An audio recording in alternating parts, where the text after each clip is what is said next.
தீயவற்றை கேட்காதே. ஒரு சிறு கதை. ஒரு சீடன் மற்றவர்கள் செய்த சிறிய தவறுகளை பற்றி உள்ளதுமில்லதுமாய் செய்திகளை மற்றவரிடம் சொல்லும் பழக்கமுடையவனாய் இருந்தான். அதை கண்ட குரு அவனை கண்டித்தார். அவன் மன்னிப்பும் கோரினான்.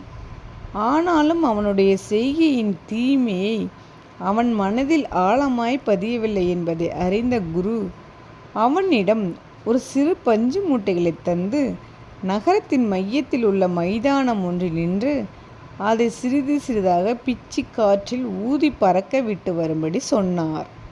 சீடன் வெகு சுலபமாக அதை செய்துவிட்டு வந்தான்.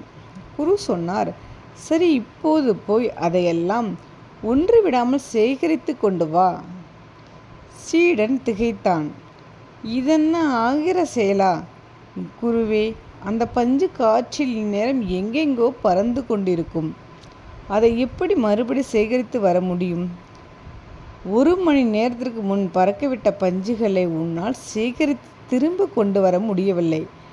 மற்றவர்களை பற்றி என்னென்னவோ சொல்லி வதந்திகளை பறக்கவிட்டு வந்திருக்கிறாய். அவை யார் வாயில் எப்படியெல்லாம் மீண்டும் திரிந்து என்னென்ன விளைவுகளை ஏற்படுத்தியிருக்கின்றனவோ நீ மன்னிப்பு கேட்பதன் மூலம் அவற்றை திரும்ப பெற முடியும் என்று நினைக்கிறாயா? அப்போதுதான் அந்த சீடனுக்கு தன் செயலின் தீமை முழுவதுமாக புரிந்தது.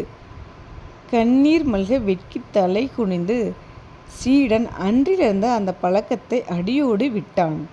ஆம் நண்பர்களே, இனி யாராவது அடுத்தவர் பற்றி உங்களிடம் நல்லது அல்லாதவற்றை சொல்ல வந்தால் பெரிய ஆர்வம் காண்பிக்காதீர்கள்.